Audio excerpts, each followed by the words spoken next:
नमस्कार साथियों, 2025 की सोलो लेवलिंग सीजन 2 जिसके सीजन 2 में 13 एपिसोड्स होने वाले हैं, जिसमें से 9 एपिसोड्स फिलहाल आ चुके हैं, जिसमें से 2 एपिसोड्स में इस वीडियो में और बाकी के जल्दी कवर करता हूं। बस जरूरत पड़ेगी तुम्हारे साथ की, सपोर्ट की इस चैनल पर। तो फिलहाल शुरू करते हैं शुरुआती 2 एपिसोड्स। एपिसोड की शुरुआत होती है जब जिन्वू को उसकी बहन कॉल कर आज की पेरेंट्स टीचर मीटिंग की याद दिलाती है। जिन्वू अभी निकलता है और अपनी बहन के स्कूल पहुंचता है। उसकी बहन जिन्वू को देख समझती है कि वाकई कोई इंसान इतना बदल सकता है। अभी हम एक छोटा सा रिकैप देखते हैं। 10 साल पहले एक डंजन गेट ओपन होता है। सालों से गेट्स ओपन होते जा रहे हैं। मैजिक बीस्ट जो डंजन में रहते हैं उनसे हंटर्स लड़ते हैं। संग जिन्वू जो एक ई रैंक हंटर, सबसे छोटी रैंक का हंटर है, जो हंटर बना ताकि पैसे कमा सके, अपनी बहन को पढ़ा सके और अपनी माँ की बीमारी को ठीक कर सके। ज्यादातर केसेस में री अवेकनिंग के बाद एक हंटर की पावर नहीं बढ़ती और ना ही उसकी रैंक चेंज होती है, लेकिन डबल डंजन के दौरान एक वीडियो गेम के जरिए जिन्वू को मौका मिलता है खुद की एबिलिटीज को बढ़ाने का। जैसे जैसे उसका लेवल बढ़ता गया, वो स्ट्रॉन्ग होता गया। उसे एलिक्सर ऑफ लाइफ की रेसिपी मिली जो किसी भी बीमारी को ठीक कर सकती है। साथ ही जिन्वू शैडोज की आर्मी को भी समन कर सकता है, जिसे शैडो मोनार्क्स कहते हैं। अभी जिन्वू जिन्हा की टीचर से मिलता है। वो बताती है कि जिन्हा एक वेल बिहेव्ड लड़की है, उसके अच्छे ग्रेड्स भी आते हैं। और वो एक बात और पूछती है कि अगर जिन्हा अवेकन होती है तो क्या जिन्वू उसे हंटर बनने की परमिशन देगा, जिस पर जिन्वू मना कर देता है। टीचर अभी जिन्वू से एक और चीज मांगती है और लेटर जिन्वू टीचर के कहने पर सोंग ई से मिलता है। ई रैंक हंटर जिसके साथ सीजन 1 में जिन्वू ने काम किया था। जिन्वू बताता है कि वो उसको हंटर जॉब क्विट करने को कहने नहीं आया है, इसलिए अब वो साथ चले। इस तरफ डोंगसू कोरिया में आता है, वू से मिलता है। वो उसका वेलकम करता है और पूछता है कि वो कब तक यहाँ रहने वाला है, जिस पर डोंगसू कहता है कि उसे ये कंट्री बिल्कुल पसंद नहीं।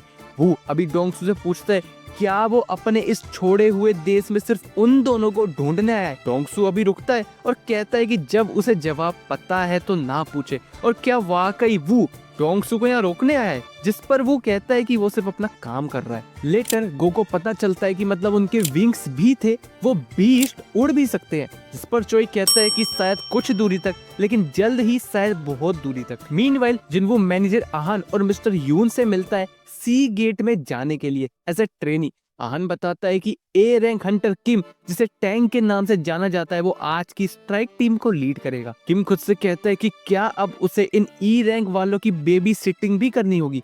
जिन्वू सोंग ई को देखता है और खुद से कहता है कि वो यहाँ इसको ये बताने आया है कि रेड कितनी खतरनाक होती है, लेकिन अगर ये लोग जल्दी सक्सीड हो गए तो उसका पर्पस फेल हो जाएगा। अभी सभी डंजन में जाते हैं। जिन्वू डंजन में आता है और उसे तुरंत समझ आ जाता है कि ये रेड डंजन है। वो सोंग ई के साथ बाहर आने की कोशिश करता है, लेकिन वो फेल हो जाता है। इसलिए वो आहान को कहता है कि वो जल्दी प्राइमरी स्ट्राइक टीम को बुलाए, और ये बात आहान अभी बाग को बताता है। अभी जिन्वू अपनी आंखें खोलता है। वो देखता है कि वो किसी ठंडी जगह पर है।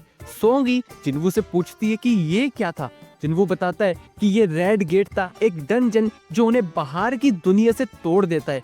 जब तक बॉस को नहीं हराया जाता ये डंजन नहीं खुल सकता, या फिर उन्हें इस डंजन के खुद ही टूटने का इंतजार करना होगा। और यहाँ के मैजिक बीस्ट भी नॉर्मल वालों से ताकतवर होते हैं। तभी 2 तीर चलते हैं। सोंग ई को जिन्वू बचा लेता है, लेकिन एक हंटर मर जाता है। जिन्वू देखता है कि ये सबसे पहले यहाँ 2 वीक हंटर्स के पीछे गए। अगर बात 2 महीने पहले की होती तो आज जिन्वू भी मारा जाता। सोंग ई पूछती है कि ये कौन है, जिस पर जिन्वू बताता है कि आइस लिव्स। इनके क्रूल नेचर की वजह से हंटर इन्हें डीमन से भी ऊपर मानते हैं, इसलिए इन्हें आइस लेयर्स भी कहते हैं। किम अभी सबको कहता है कि वो 2 ग्रुप में बटेंगे। जो गर्ल यहाँ ट्रेनिंग पर है और सी रैंक या उससे लोअर रैंक के अलग रहेंगे। पार्क हिजिन बी रैंक हंटर अभी जिन्वू के साथ आ जाती है, क्योंकि उससे जिन्वू एक ई रैंक हंटर नहीं लगता। अभी किम अपने साथियों के साथ निकल जाता है और उनको बताता है कि उन्होंने उन लोगों को मरने के लिए छोड़ दिया क्योंकि उस तरफ आइस बियर्स का इलाका है। तभी कुछ आइस बियर्स उनके सामने भी आ जाते हैं। अभी किम सबको मारने लगता है। At the same time park सबको बताती है कि ये निशान बताते हैं कि ये आइस बियर्स का इलाका है, उन्हें इस तरफ नहीं जाना चाहिए। जिन्वू कहता है कि अगर ये बीस्ट का इलाका है तो यहाँ और कोई नहीं आएगा, और आइस लेब से लड़ने से तो अच्छा ही है कि वो यहाँ रुके। तभी एक आइस बियर वहाँ आ जाता है। जिन्वू अभी अपना टाइटल वुल्फ असेसन करता है। बाहर बाग कहता है कि अगर हम लकी हुए तो सिर्फ कुछ ए और बी रैंक ही बाहर आ पाएंगे। अब सब कुछ किम पर है। आहान अभी कहता है कि उनके साथ एक हंटर और भी है, उसने अपनी नजर उस पर बनाए हुए है। पाक सीधा पूछता है कि रैंक क्या है उसकी, जिस पर आहान बताता है कि ई रैंक, लेकिन उसे उस पर शक है, लेकिन उसने अभी तक उसकी री अवेकनिंग को चेक नहीं किया।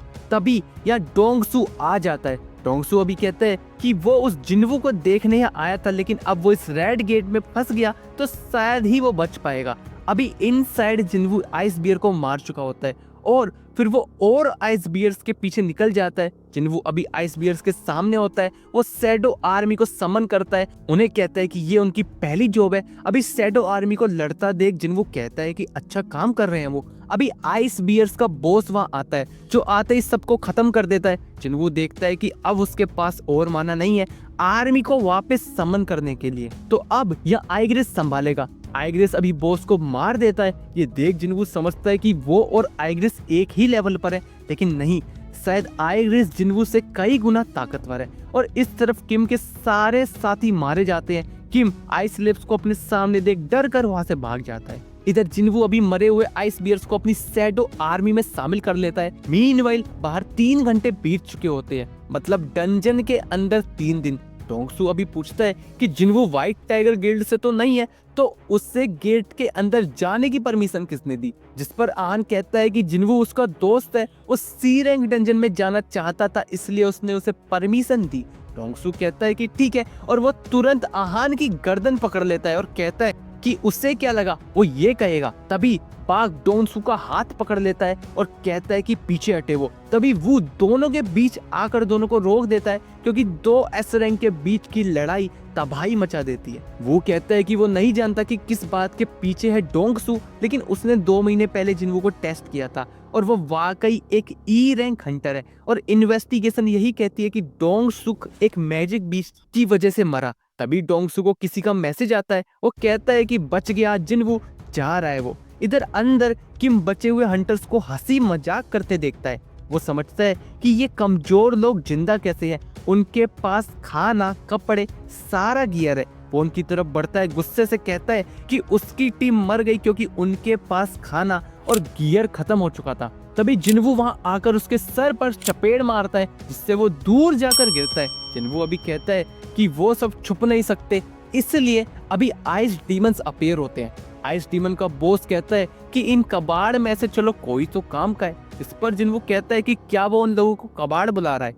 ये सुन बॉस सरप्राइज होता है कि वो उनकी लैंग्वेज समझ सकता है। जिन्वू भी सरप्राइज होता है कि वो इनकी भाषा समझ सकता है, मतलब ये सिस्टम की वजह से है। बॉस अभी कहता है कि उनके कानों में एक आवाज हमेशा गूंजती रहती है कि इंसानों को मारो, लेकिन जिन्वू के लिए ऐसा कुछ नहीं सुनाई दे रहा उन्हें। ये सुन जिन्वू समझता है कि कहीं ऐसा तो नहीं कि जिन्वू अब प्लेयर बन चुका है। बॉस अभी कहता है कि उनका दुश्मन होना ठीक नहीं, तो एक काम करते हैं कि वो उन्हें इंसान दे दे, बदले में वो उसकी जान बख्श देंगे।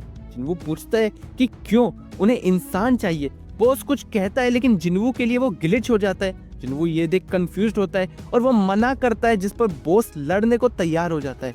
और जिन्वू भी आइस बियर्स को समन कर लेता है।